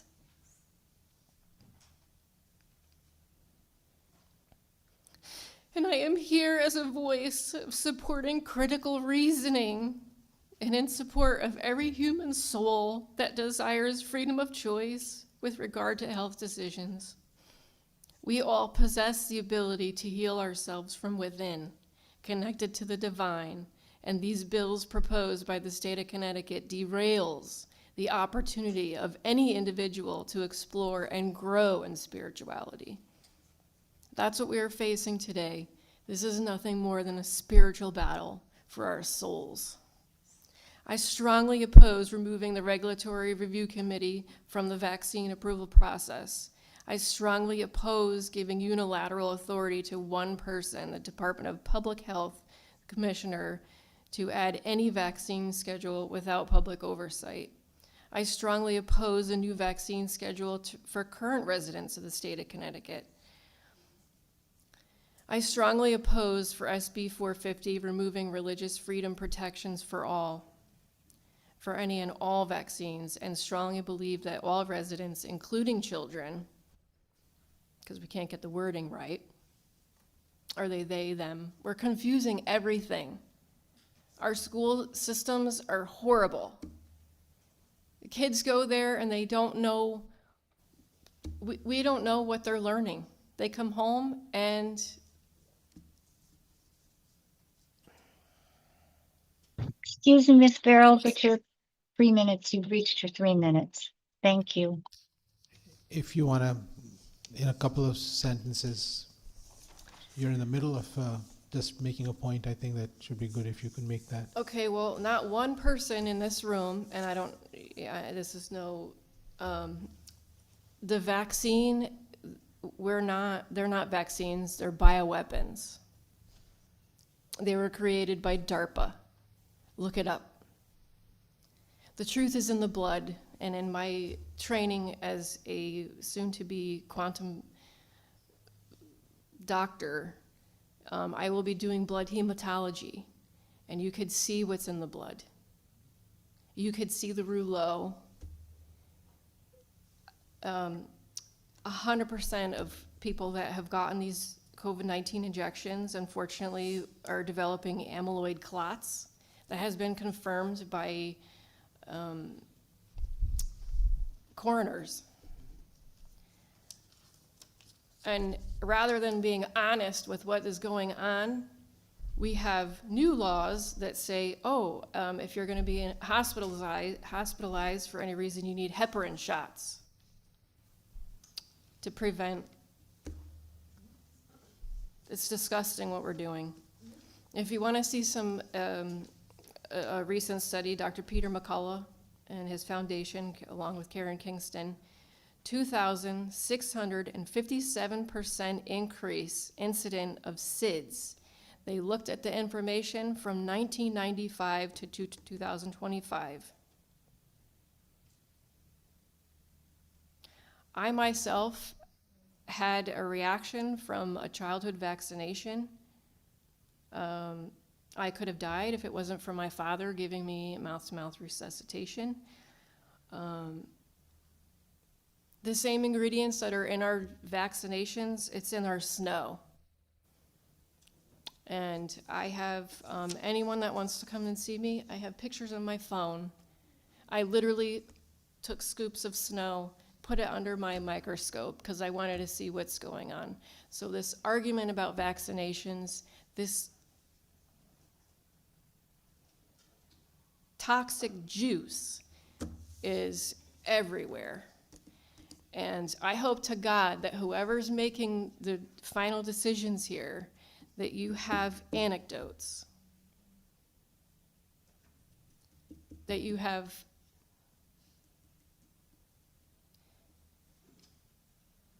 answers to help people, that after poisoning generations of people, it's absolutely disgusting what's happening in our state. Sherry Tenpenny, look her up too. She has come up with 40 different ways, 40 plus ways that vaccines are showing up as side effects. Thank you for your testimony. We appreciate you. Thank you. I appreciate all of you. I do, and as difficult as this conversation is, and it's late, and we've been here for hours, I do appreciate your time as well. It's Thank you. So I wanted to see, we have a few people who are actually on the panel list who have been waiting online. So I want to take them because we had a first list that we had. So we'll try to get a couple of people who are on the panel list who are there, if they can speak about the updates. I think I see 231, Candy Marias. Ms. Marias, are you available? Hey, I am Yes. here. Give me just 1 second. Can you make it short if you could, and we can take the two or people others who are in the room? Yes, you're Yes. welcome. Thank you so much. Good afternoon. Well, evening. My name is Candy, and I'm a Connecticut parent and a clinical social worker. I've spent the last 10 years working in oncology social work, where shared decision-making between patients and providers is essential to ethical and effective care. You know, I wrote a lot. Ultimately, I'm opposition, and I will make this personal. So I am divorced, and my former, we have talked a lot today about the difference between mandates or standard level of care. My former husband and I did not agree on the medical decisions for our children. And so when my son was younger, he experienced multiple allergic reactions and episodes of anaphylaxis. At that time, we did not yet know what he was reacting to. One of the providers recommended temporarily delaying vaccines so that his immune system could stabilize. However, he expressed he did not feel comfortable writing a formal medical exemption. He said that he did not feel comfortable documenting anything beyond a brief note in his wellness visit because of potential repercussions from the state. Not long after the appointment, he actually informed us that he would be closing his practice and moving to another state where he felt he would have more autonomy over practicing medicine. During my divorce, my ex-husband repeatedly claimed that I was medically neglecting our children simply because I had concerns about continuing vaccines under those circumstances. Concerns that were validated by some providers, though not all. Medical neglect for questions and asking for alternate schedules of vaccine. Our divorce decree states that If we cannot agree on medical decisions, we must follow the provider's recommendations that reflects the standard of care. Because of that, we continue vaccinating our son under close supervision. After each vaccine, we have to remain in the office to monitor him because he's at greater risk for anaphylactic reaction. He's had, I want to say, like 6 anaphylactic reactions, and most we have no idea what it's from. At one point, he did experience a severe adverse reaction. His entire arm swelled dramatically, becoming hard and hot to the touch. Despite that reaction, we were told he did not qualify for the medical exemption. That was actually the first thing that the provider said to us when they saw us. This was after he was also vomiting, having gotten this same vaccine in the past. A vaccine with traces of dairy protein to which he has anaphylactic reactions to. Today, we heard that this bill is about standard level of care, not mandates, but my experience shows how standard levels of care can function as mandates in practice, especially in legal settings like custody disputes or when physicians feel pressured to follow state expectations. I also Excuse me, want Dr. Maris, but you've reached your 3 minutes. Thank Thank you. you so much. If you would allow us, we would want to move to the next person and give them the opportunity. I want to thank you for your testimony. You have a written one too. Brittany West, Thank you. 232. Brittany West, you there? Yes, Hi. welcome. Go ahead. Thank you. As a concerned constituent, I am here in opposition to the bills SB 450 and HB 5044. These bills are gross overreach of government authority on our personal medical decisions. It hands our freedom to choose our own standards of care over to an unelected official. No checks and balances. Giving that right instead to the Commissioner of the Public Health to define and modify immunization standards. Did you know Connecticut has one of the highest rates of autism? When is Public Health Commission going to look into that? All across Connecticut, there are families with complex medical conditions, children battling chronic infections like Lyme disease, immune dysfunction, neurological disorders, complex autoimmune disorders, and other debilitating illnesses. For people already under such tremendous physiological stress, the medically fragile cannot and should not be saddled with these types of one-size-fits-all blanket policies. By expanding vaccine standards in the manner you're creating fear and uncertainty for your constituents, Connecticut should not be extending bureaucratic authority over deeply personal healthcare decisions. These bills move our state in the wrong direction by expanding administrative power over immunization policy and laying the groundwork for future mandates that do not account for medical realities faced by many families. For the sake of individual and parental autonomy, medical freedom, and the protection of the medically frail, I respectfully but strongly urge the committee to reject both Bill SB 450 and HB 5044. It should also be noted that there are concerns where the hearing is planning to close at midnight or 12:15, which greatly limited constituents' ability to speak. I do appreciate the time, and thank you for your consideration. Thank you so much for your testimony. Next person on the list is 234, Tabitha Trudeau. Welcome.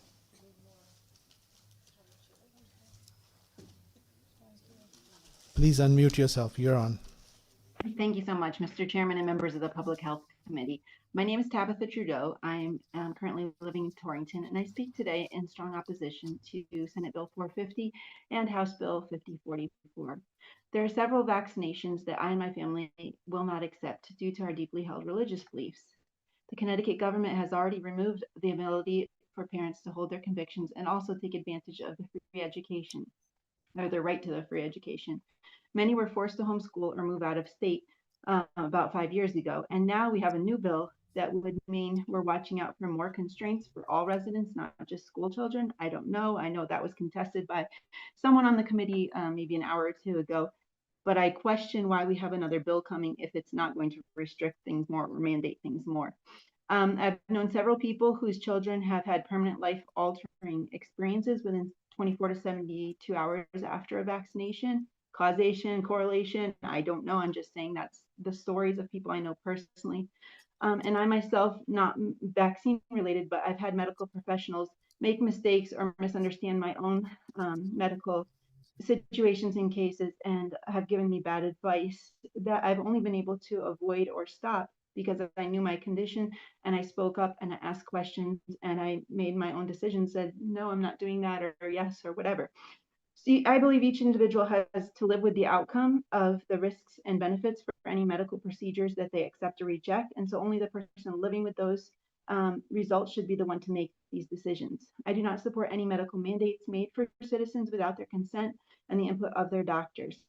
We are all individuals, and what works for one person may not be the best fit for another person. Decisions like this should not be mandated by one official. Also, I didn't intend to share this personal story, but when I heard Senator Marx's comments, I decided to add it. As I stated, we only had religious objections to a few vaccines, and so our first few kids had the DTaP as well as others. But over time, I became more and more vaccine hesitant, and one of our last kids, we didn't give him any vaccines, and he's home with me. He's not in daycare, and so we felt comfortable with that decision. At 5 months old, he did contract pertussis. He had no fever, no lethargy, he was normal self, just had a cough, and I didn't think much of it. But it wouldn't go away, so finally, after multiple weeks of not being able to get rid of the cough, I took him to the walk-in clinic where he tested positive. They said he was handling it fine, even though he was only 5 months old, and not to worry, he's probably not even contagious anymore, and I had kept him out of everything because of his cough. And so we took him home, treated him with vitamin C, and he made a very quick turnaround. The cough did linger, but he got rid of the severity of it very quickly. I was very shocked. This is the deathly disease or illness that everyone talks about, and just fear mongers, I feel, after seeing our experience with it. Excuse me, Ms. Trudeau, but you've reached your 3 minutes. Thank you. Thank you so much. I just Thank want you. to say I strongly oppose both If these you want bills to and finish ask your you to vote. sentence, yes. Yes, that's all I had to say is thank you for listening and for your time, and those were my thoughts. Yeah, and I'm so sorry you had to wait all this time. We were trying to accommodate everybody who was physically in the room, so that's what took a little I while. understand. So I appreciate that. I'm thankful for Yeah. the opportunity to use Zoom. Thank you. and you're on the panel, so we wanted to make sure that we get the opportunity to have the people who are on the panel. So thank you. For everybody who's here and the ones who are listening, we have been able to, earlier we were trying to accommodate everybody who was physically here, and we were able to get everybody who was physically here who was registered to speak. However, because there's another testimony in the Education Committee, many of the people who were in that committee, they have just arrived over here just now. And we're just looking at the number of people who have finally been here. We have about 12 or 13 people. So my co-chair and we have been speaking. We have accommodated the people who were on the panel online. But we want to accommodate you all, and we want to try to extend this hearing so that we can listen to each and everyone who's come from the Education Committee. I know you were running between the two places, so you could not be here. So with that, I would, pardon me? We won't be able to accommodate them. So we want to go ahead and listen to the people who are physically Mr. Chairman, here. I'd like to call a point of order. I believe this needs to be voted on. So if, let me just clarify, what's your Sir, vote? I would love to hear everybody who's signed up to testify, which is 550 people. But early this morning, we were told we needed to vote on a motion to end this hearing. So I would like to hear from LCO as to whatever the proper procedure is. Again, if we're going to open this hearing, I think we go to the end, sir. Please wait for a second.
we just are waiting for our lawyers to tell us what to do. Just bear with us.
graduate college. They don't. Do I need a vote? I am now, I am in the other hearing as well. I went on to, I'm now an instructor in the fine arts, and I'm grateful to regularly teach students coming from public, private, and homeschool. I'm, of course, the mandated reporter because of that. This is Martha. Not yet. They're talking to the lawyers. Wait 1 second, guys. Wait 1 second. Give us a moment for a second. There we go. So, for the benefit of everybody, there's a point of order. It's over. You guys missed the time. It's 12:15.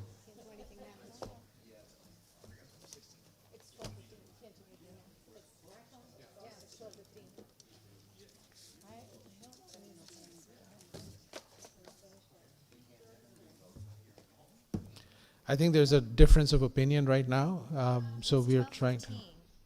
You called the hearing over at 12:15. It's 12:15. We have not had a vote or We're have not trying to addressed. see if we could extend it, but I think you're. I'm not saying that you shouldn't have done that, but you ran out the clock. It's 12:15. We voted to keep this open to 12:15, and now the hearing is over. That's the rules. You can't change the rules because you don't like them. Those are the rules.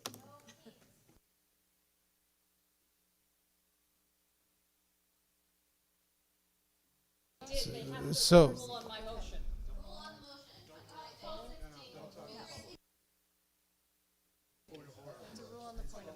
So there's a point of order.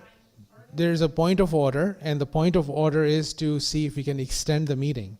So if we can have the point of order and say we're going to extend the meeting by 1 hour, 20 minutes, can I have a motion for that? Point of order, Mr. Chairman? Yes. I'm not trying to belabor the point, but we were told that we needed to make certain we follow rules. I'm just asking, what's the validity of taking a vote after, now that it's 12:16? Will it be considered legally binding if a vote was taken by majority vote to end this public hearing at 12 a.m.? I just want to know, is this vote then considered legal?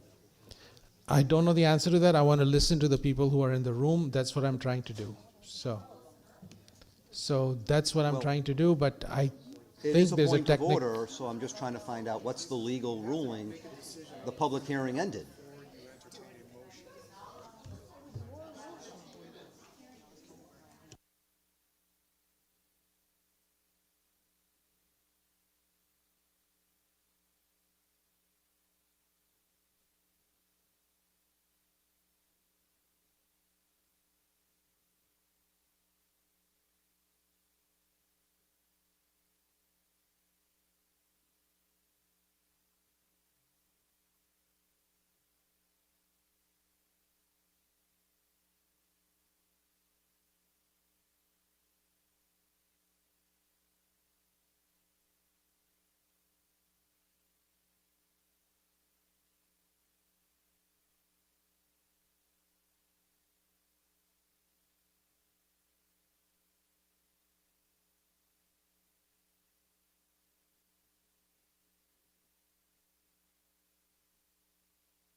I think I'm just going to have a quick little update for people who are in this room. So I want you to understand the conversation we are having.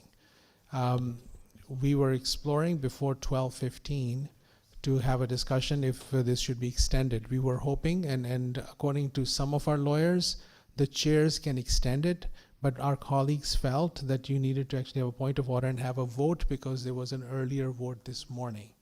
So that was the purpose, and we were having the discussion, but the 12:15 timeline crossed. So now we have two legal issues that we are trying to navigate. Theoretically, the public hearing is finished because it's 12:15. The part was that can we have a vote after it's over? And then that's the part that's going to make it tricky. But I'm just going to think aloud. I think perhaps this public hearing is over, but the chairs and others who are willing to stay, we would love to hear the 12 people who we have on the list who want to speak about this. And that would not be a public hearing, but this will be informal conversation that we want to be able to hear you. It's up to you. This is the legal situation that we are in.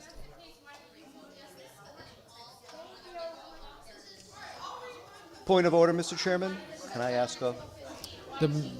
The meeting is over, so everybody can say what they Mr. Chair, you have want. 2 point of orders.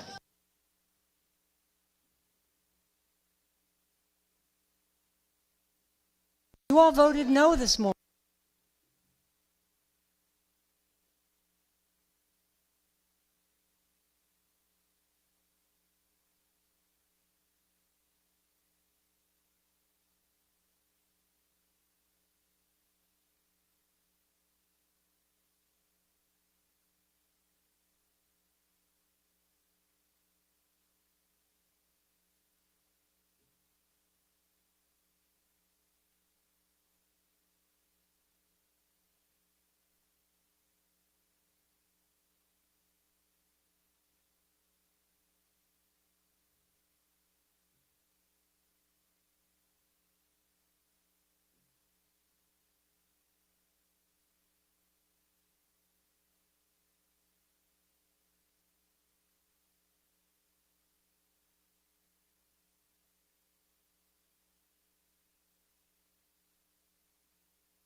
From more recent agendas, it feels like they're coming after us.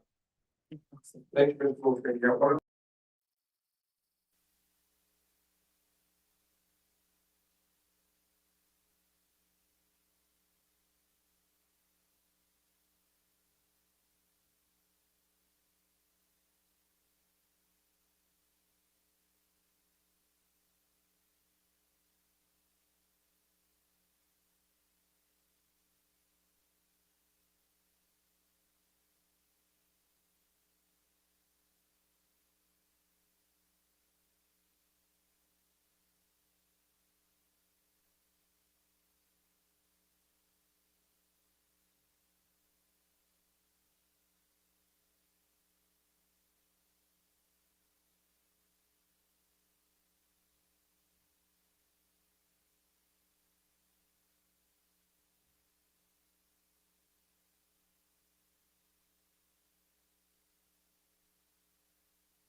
Hello, everyone. I just want to know from a technical point, can I have your attention, please? Hello. Hi, sorry. Can I have your attention, please? So, because of the technicalities for a variety of reasons, the hearing is over, but many of the people will go to room 1A to be able to listen to individuals. So, if you're welcome to go there if you choose to. Thank you so much. Thank you. The official hearing is over.